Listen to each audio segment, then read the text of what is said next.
Alara hadn't meant to run this far. She hadn't meant to run at all, in fact. But when a woman reaches the thin edge between fear and freedom, her feet often decide for her. The morning sun was only just pushing over the ridge, its first rays brushing the world in faint gold, when she stumbled out of the thick timber and onto a narrow deer trail. Her breath came in hurried bursts, each one leaving her ribs aching, but she pushed on until the shouting from town had faded into nothing but memory. She didn't know these woods well. The settlers always warned her that the forest beyond their fields belonged to the Apache, and that wandering too far meant inviting trouble. But trouble had already found her. It had come in the form of a man with too much ownership in his eyes and the kind of smile that made her stomach turn. She'd heard him say clear as crackling ice that she'd be his by the next full moon, whether she agreed or not. By the time the sun rose, she'd taken nothing but a small satchel in her courage and disappeared without a word. The further she walked, the quieter everything became. No angry voices. No horses. No footsteps behind her. Only the whisper of wind threading through the pines, carrying a scent she couldn't name, something warm and mineral and oddly comforting. She followed it, drawn not by logic but by a deep exhaustion that loosened her knees until she barely held herself upright. Then she heard it, soft at first, almost hidden beneath the sounds of the forest. A gentle bubbling. A rolling splash. Water moving. She pushed through a screen of brush, and suddenly the world opened before her like a secret someone meant to keep hidden forever. A natural spring steamed in the cool morning air, its surface smooth except where it bubbled from beneath. Large stones wrapped around it, forming a quiet, sheltered pool tucked away between a small rise of earth and a curved wall of rock.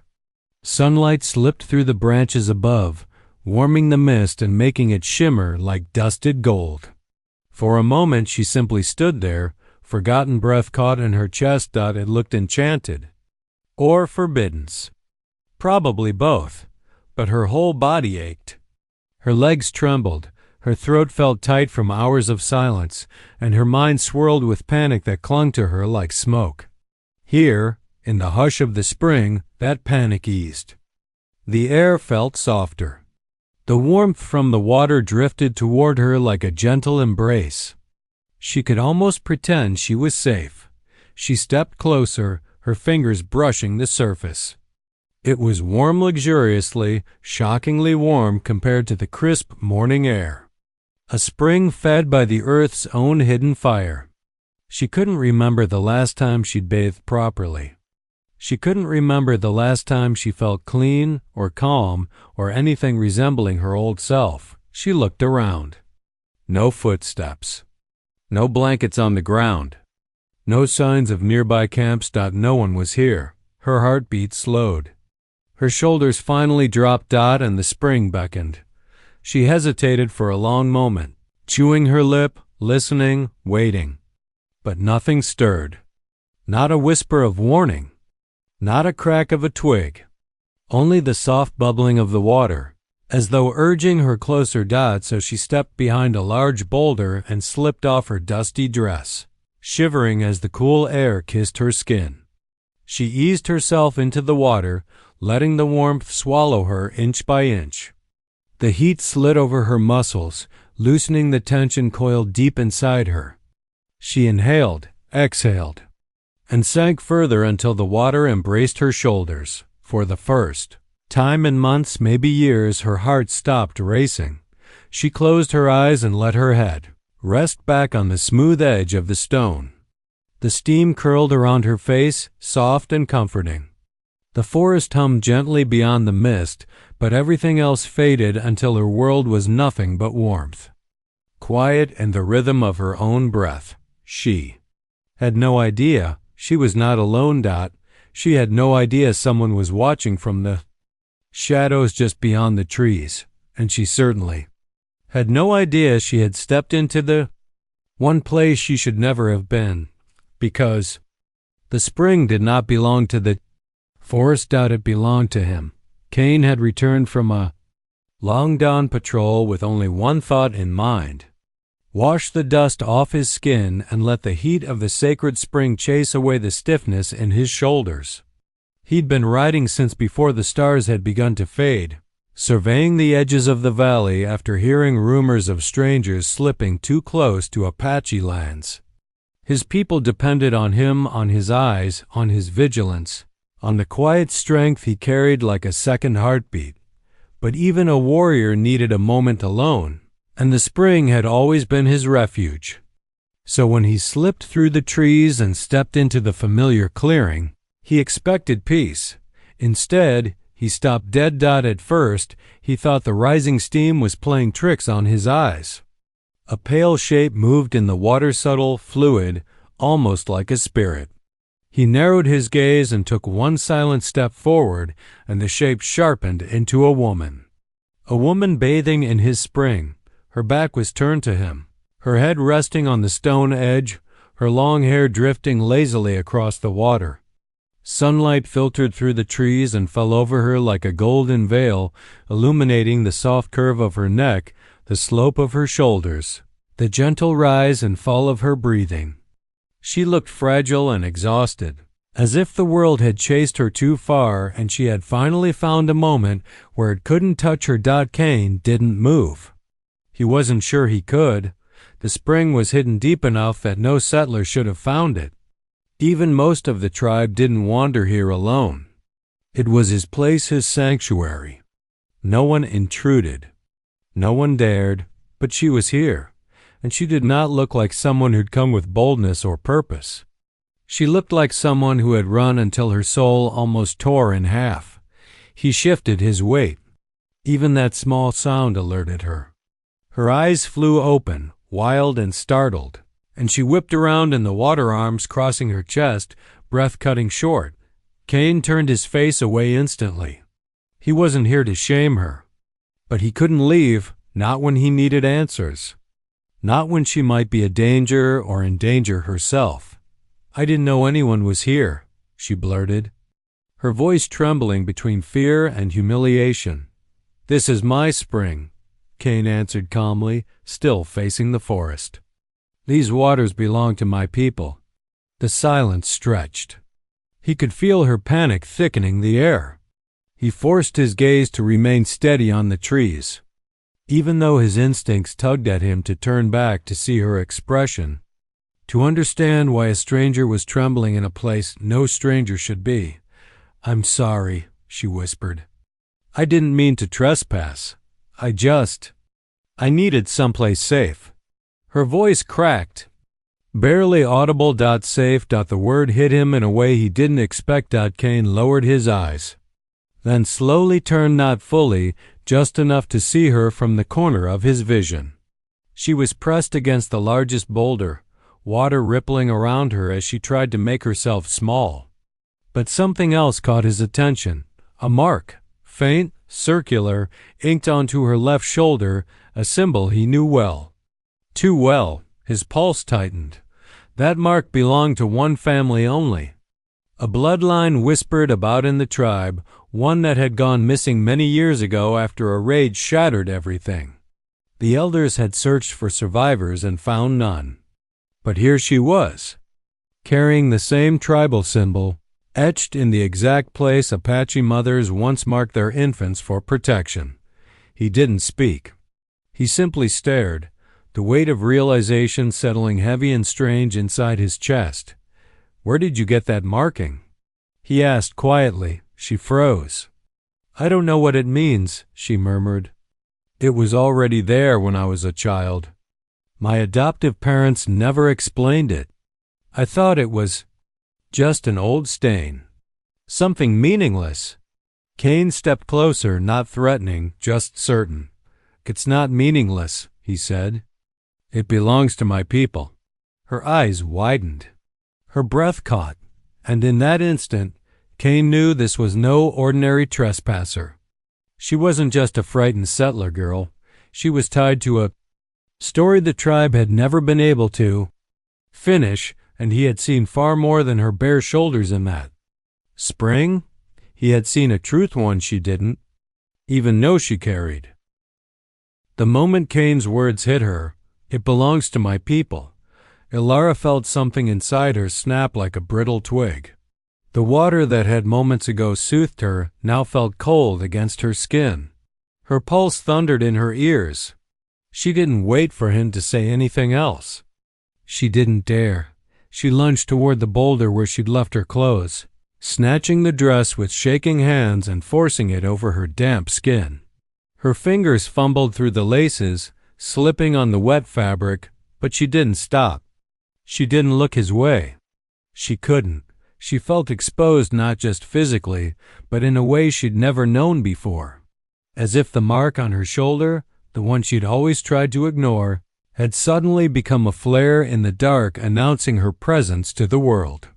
She stumbled barefoot over the rocks, half running, half praying that the warrior behind her wouldn't follow, but Kane didn't give chase, not at first.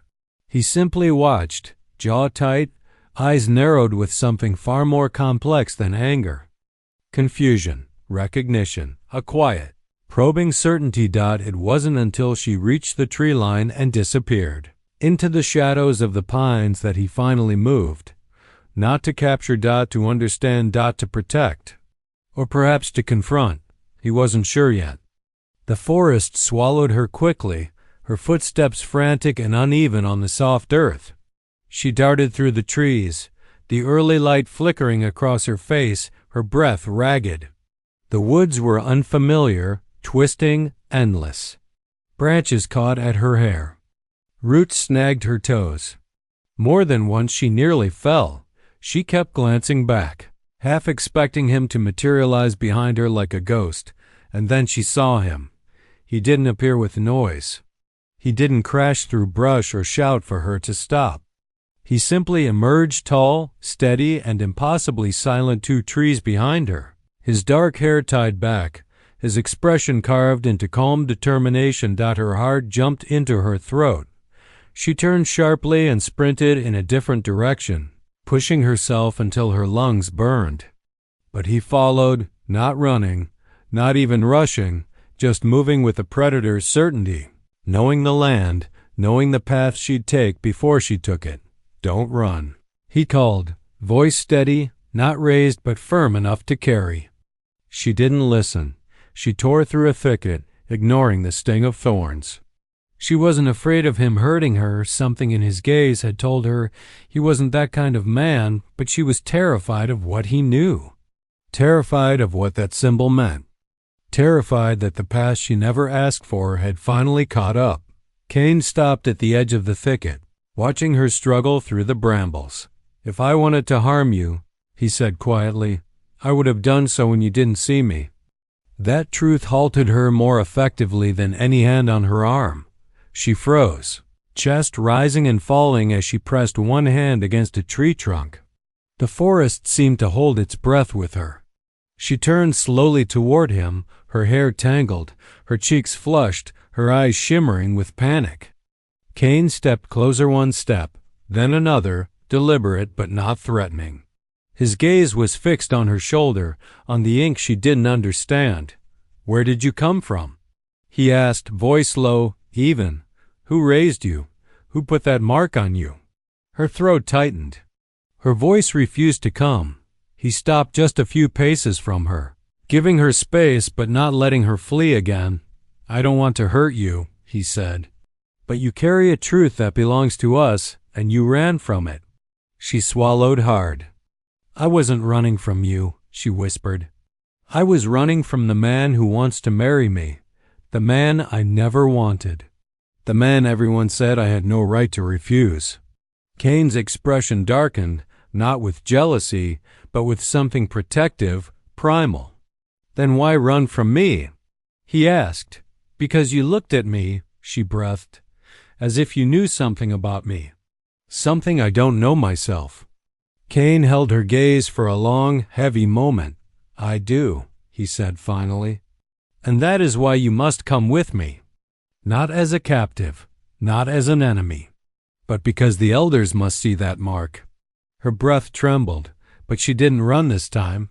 She didn't move at all, because deep down, past the fear, past the confusion, she sensed one truth. Cain was chasing her not to claim her. But because her life was about to change forever, Ilara's hands trembled as she followed Cain through the narrow forest path. Each step was careful, deliberate, yet she felt as though the earth itself could betray her, revealing every secret she had hidden from the world. Her heart pounded not just from running, but from the knowledge that whatever lay ahead would demand a truth she had buried, so deep she hadn't even dared to speak it aloud. Cain moved beside her with effortless ease, each footfall precise as though the forest itself bent around him in respect. His presence was both grounding and frightening. She felt the pull of him, his silent strength, the sharp focus in his gaze, and the way his very being seemed intertwined with the land, but fear made her stiffen at every glance he offered. Finally, they emerged into a small clearing. The morning light poured in through the branches, illuminating her like she had stepped into a spotlight. Cain stopped and turned to face her fully this time, the forest behind him fading into shadow. His eyes were intense, the color of dark earth after rain, and they bore into her with an unwavering determination that left her exposed in a way no one had ever managed. "I need to know who you are," Cain said quietly, almost a whisper, yet it carried across the space between them with undeniable weight. "Who put that mark on your shoulder?" Ilara's throat constricted. She swallowed, tasting the dryness of panic and regret. For years she had tried to ignore the symbol, pretending it was nothing more than a strange birthmark. She had worn long sleeves even in the heat to hide it, convinced that if she never thought about it, it would never matter. And yet, here it was, exposed to a man whose people recognized it immediately. I wasn't raised by my real family," she began, her voice shaking. "I was adopted by settlers. I don't know who my birth parents were. I don't know what the symbol means. I only know it was on me when I was a baby. My parents never spoke of it. They said it was just old tradition." Cain's gaze softened, though it did not lose its intensity.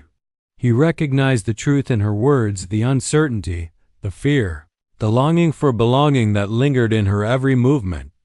But the mark she bore was not just a symbol. It was a key, a fragment of a story that had long been lost to his tribe. And now, in her, it had resurfaced. "You carry more than a mark," Cain said, stepping closer. "You carry a history that was thought lost. Your family, your people, they are not gone. You survived when many did not. And that makes you part of something larger than yourself." Ilara's knees nearly buckled. Part of her wanted to run, to flee back into the forest where she had hidden herself in innocence and ignorance. But another part, a deep, aching part she had never acknowledged, longed to understand, to belong, to find the truth she had been missing all her life. I don't know if I can," she admitted, tears prickling the corners of her eyes. "I don't even know who I am. I've spent my life running, trying to survive, trying not to belong anywhere, because the only life I've known was borrowed from strangers. What if I don't fit anywhere, even with you?" Cain's voice softened almost tenderly as he reached out, not touching, just extending his hand in an unspoken offer of trust. "Then we will find where you fit together. You are not alone, Ilara, not anymore. And whether you believe it or not, your place has always been here, waiting for you." For the first time, she dared to look at him fully, seeing not just a warrior, but a protector, a guide, and someone who had unexpectedly stepped into her chaos and refused to leave. She saw the weight of his responsibility, the unspoken understanding that he was tethered to her fate now, and yet there was no pressure to perform or please. Only the quiet, undeniable pull of shared destiny. Her lips trembled, and she spoke. The words she had never imagined she would. I don't know if I'm ready. I've been alone for so long." Cain nodded slowly, understanding more than she expected. "You don't need to be ready. You only need to trust that I will not let you fall." And in that moment, the forest seemed to hold its Breath, the wind pausing to listen, the trees bending subtly toward them as if acknowledging a bond just beginning. Alara realized for the first time that the fear she had carried all her life was not as suffocating as the possibility of belonging. She was terrified. She was unsure. But something deeper, undeniable, and raw stirred inside her. She had run into a stranger's spring seeking solace, but now she faced a man who could see her completely, the mark, the secret, the broken pieces of her past, and still offered her a chance to belong. And she realized she might just take it. Cain led Alara carefully through the winding paths of the forest, his pace steady, his every movement controlled as if he were part of the land itself. Alara followed silently, her dress damp and clinging, her heart still hammering from the near chase and the revelation of her mark. The forest, once threatening, now seemed protective, as if it acknowledged Cain's authority and her tentative claim to the place she had never known was hers. The camp appeared quietly ahead, tucked into a small clearing. Smoke rose lazily from several cooking fires, mingling with the earthy scent of pine and the faint aroma of herbs. The Apache people were awake now, beginning their daily routines. Some stopped and stared, curiosity flickering in their eyes, while others continued without notice, accustomed to strangers passing by, but none had ever seen Alara before. Cain brought her to the center of the camp, where a few elders were already gathered near a fire. Their eyes immediately took in the mark on her shoulder, and a low murmur rose among them. It wasn't hostility that held their gaze, but the sharp interest of recognition. Cain stepped in front of her, protective yet commanding. "This girl," he said quietly but with authority, "bears the mark of our lost family. She has survived. I found her in the forest." Alara's chest tightened. She hadn't expected this. She had thought her mark was meaningless, a small secret of her own skin, something only she and her adoptive parents had known. And now, in front of a group of strangers whose judgment could decide the rest of her life, she felt utterly exposed. One of the elders, a woman with hair streaked silver and eyes like polished stone, leaned closer. "The mark is real," she said slowly, almost reverently. "It is as we remembered, but how did it survive outside our people?" Alara swallowed hard. "I don't know," she admitted, voice trembling. "I was adopted by settlers. They never told me anything. I never knew what it meant." The chief, a broad-shouldered man with a calm authority, studied her carefully. His eyes were not cold. They were discerning, weighing the truth in every line of her face. "You are of our blood," he said finally, his voice firm but not unkind. "And that is reason enough to hear your story fully." Alara looked at Cain. His dark eyes were steady, grounding her in a way she had never known. She drew a shuddering breath and began to explain everything: the town she had fled, the man who had sought to control her, the life she had lived in ignorance of her true heritage. The words spilled in a rush, tears streaming freely now, mixing with the water still clinging to her skin. Cain remained close, a silent sentinel, never rushing, never interrupting, only giving her the space to speak and the courage to face her past. When she finished, the camp remained quiet. The elders murmured among themselves, their voices low, filled with questions and speculation. Finally, the healer stepped forward, holding out her hand to trace the mark on Alara's shoulder gently.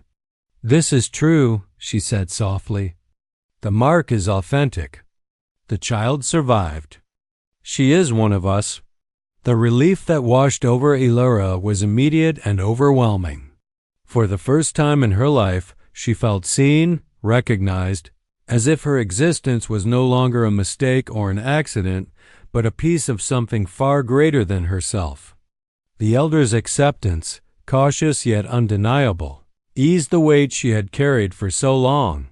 Cain, who had been standing beside her all along, finally exhaled a long, quiet breath. There was a flicker of something in his eyes, satisfaction, yes, but also a deeper emotion she couldn't name. He had found her in the forest, but he had also found a way to keep her safe while letting her belong to the people she was always meant to know. The camp slowly returned to its rhythms. But now Ilara was part of it, walking among them with Cain close by. Still a silent presence, still protective, yet no longer an obstacle. She noticed the whispers of curiosity turning into smiles of recognition as children ran past her. Elders nodded in quiet approval, and the healer guided her toward a small dwelling where she could clean herself fully and rest. For the first time, she didn't feel like a stranger in the world. She didn't feel alone. And in the back of her mind, beneath the relief and exhaustion, a tiny ember began to glow, a sense of connection not only to the land and the tribe, but also to the warrior who had caught more than just her secret dot in that moment. Surrounded by the warmth of the campfires and the watchful, steady gaze of Cain, Ilara understood that her life had changed forever. She was no longer running. She was no longer hiding. And she had finally come home. Night fell over the Apache camp with a softness that made the world seem smaller and quieter, wrapping every tree and fire in a gentle hush. The air was cool, carrying the scent of pine and smoke, and the stars hung above like distant lanterns. Ilara had been given a small mat near the fires where she could rest, but sleep did not come easily. Her mind was alive with the events of the day, the spring, the discovery of her mark, the elders' acceptance. And through it all, one presence weighed heavier than any of the rest. Cain. He moved through the camp with calm precision, observing without intrusion, assisting without hesitation. His eyes, dark and unwavering, often found hers, holding them just long enough for her to feel the pull between them. It was a connection she could neither explain nor ignore, and every time their gazes met, her pulse leapt in her chest. She had always lived in fear, always ran from what she did not understand, and yet, with him, there was an undeniable safety in something more. That evening, after the last of the fires had been tended and the camp began to settle, Cain approached the small clearing where Ilara sat, knees pulled close to her chest. He didn't sit immediately beside her. Instead, he lingered a step away, as if testing the boundaries of her comfort. "You are restless," he said quietly, almost a statement rather than a question. Ilara forced a small laugh, though it was hollow. I cannot stop thinking. So much has changed in a single day. I don't know where I belong, what I am supposed to do, or even who I really am."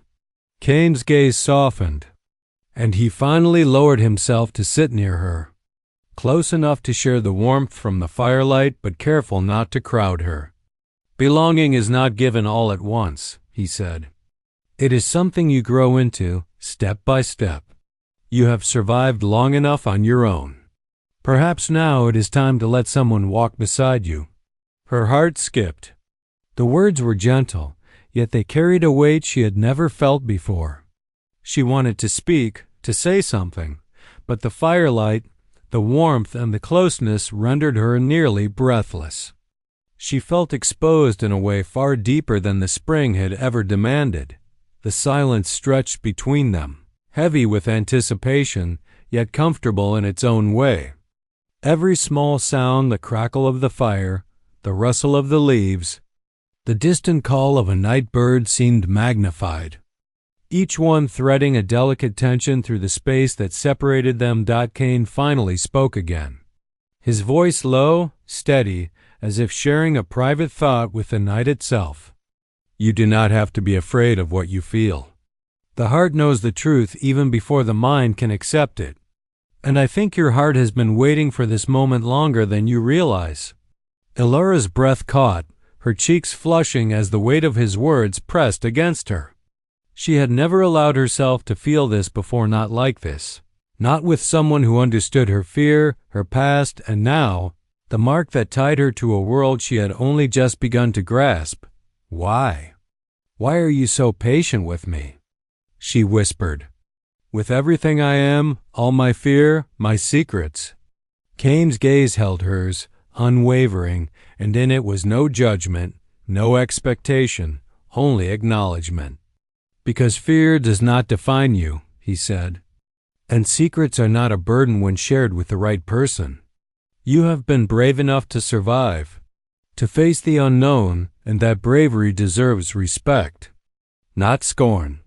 The firelight flickered across his face, highlighting the strong lines of his jaw and the steady intensity in his eyes. Elara felt a tremor in her chest, a pull she could no longer deny. Slowly, tentatively, she inched closer to him until the warmth of his arm brushed hers. Neither spoke, yet the unspoken language of proximity and shared understanding filled the space between them with electricity. For the first time since fleeing her old life, she felt a glimmer of peace. Not complete, not final, but enough to let her guard drop slightly. To trust the man who had discovered her secret, who had seen her vulnerable in the spring, and yet had stayed by her side without forcing her into anything she was not ready for. The night stretched on. A quiet cocoon of firelight, whispered words, and shared glances.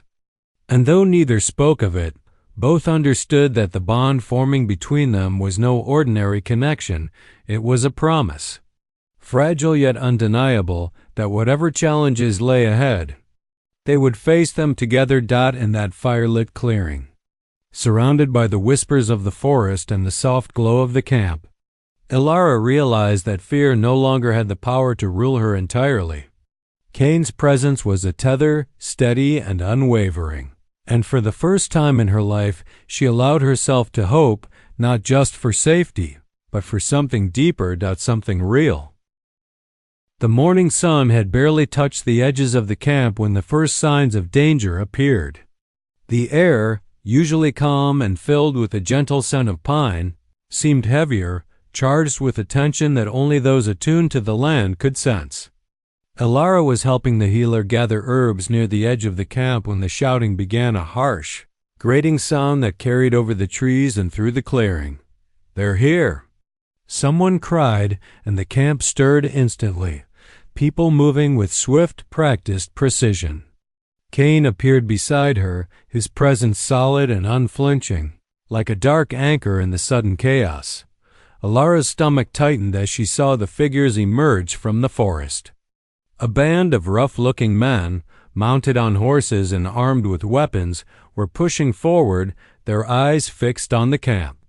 But what made her blood run cold was their focus, her. One of them shouted, pointing directly at her, "The runaway! Hand her over, or there'll be trouble." Cain stepped in front of her instantly, his posture unyielding, every movement controlled and deliberate. He did not brandish a weapon, but his presence alone was formidable, a silent promise of defense that made even the intruders hesitate. Elara's breath caught in her throat.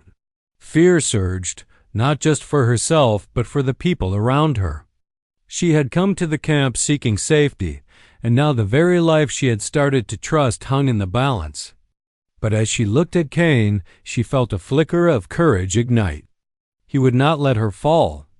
"They lie?" Cain said quietly, his voice carrying across the clearing. "This girl has stolen nothing. She belongs here." The outlaws scoffed, laughing cruelly. "We know her. She escaped our friend's house. She's a thief, a runaway, and you will give her up or face the consequences."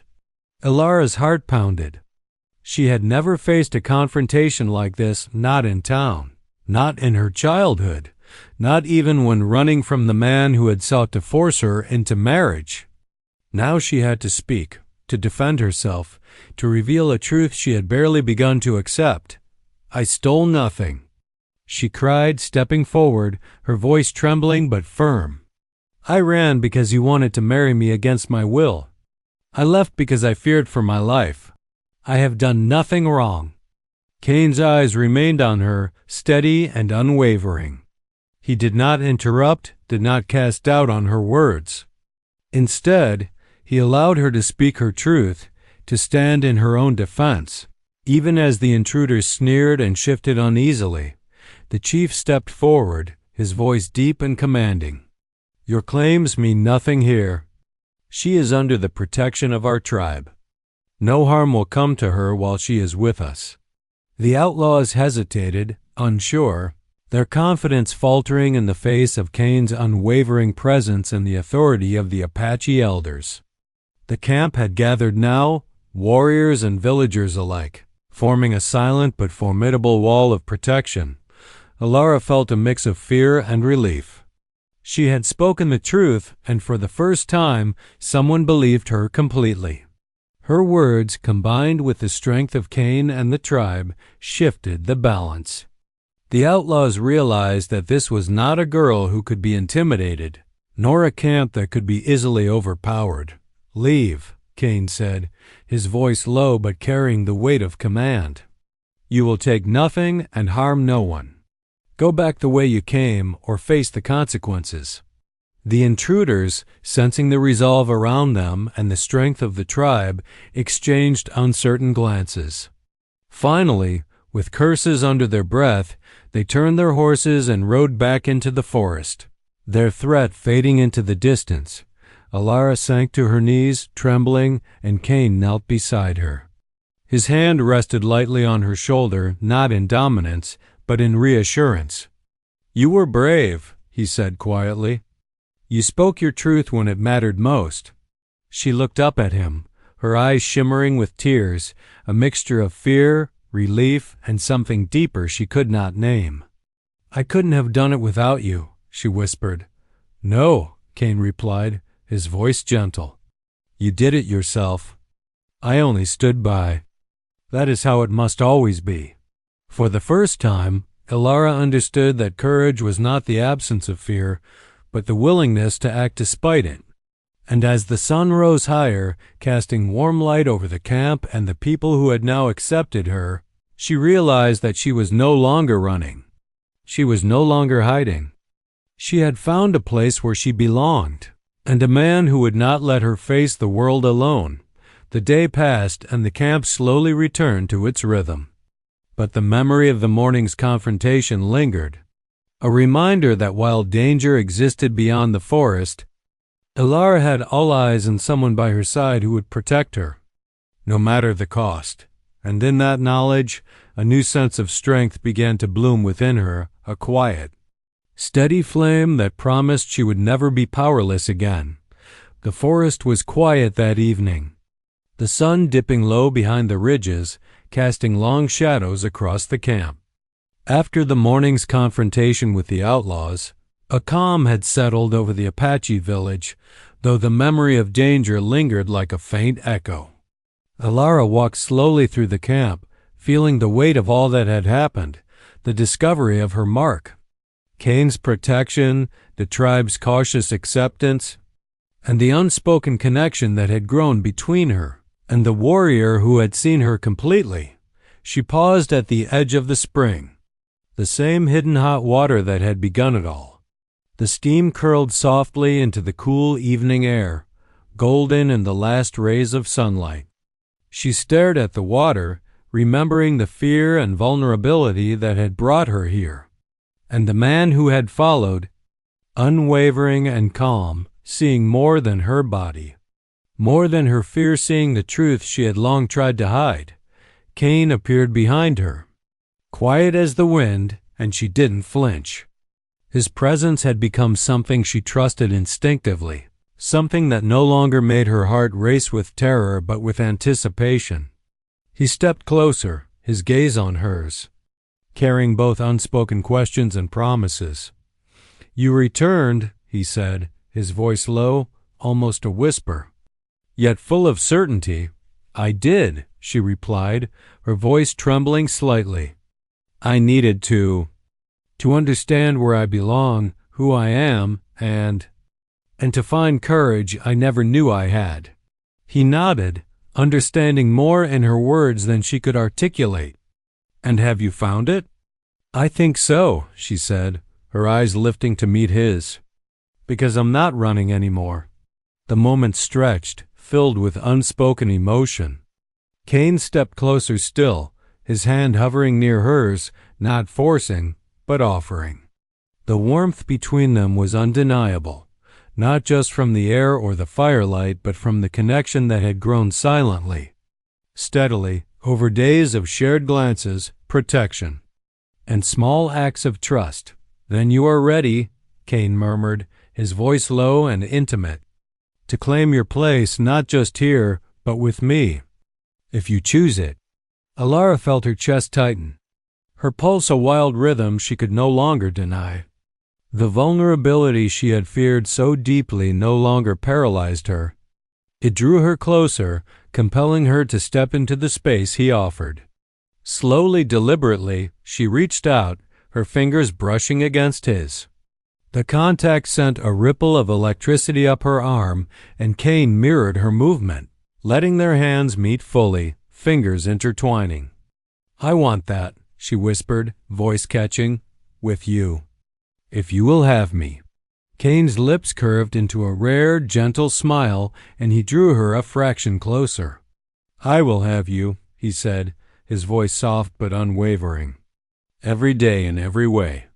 The sun slipped behind the horizon, leaving the world in twilight, the forest alive with shadows and soft sounds of nocturnal life.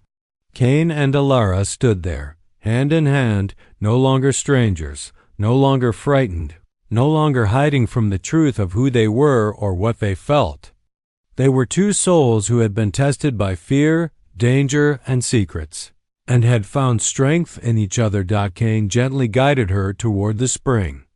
The water, now glowing silver under the moonlight, mirrored the reflection of their faces. Alara laughed softly, the sound of it light and unburdened, and stepped into the warm water, the steam rising around her like a veil.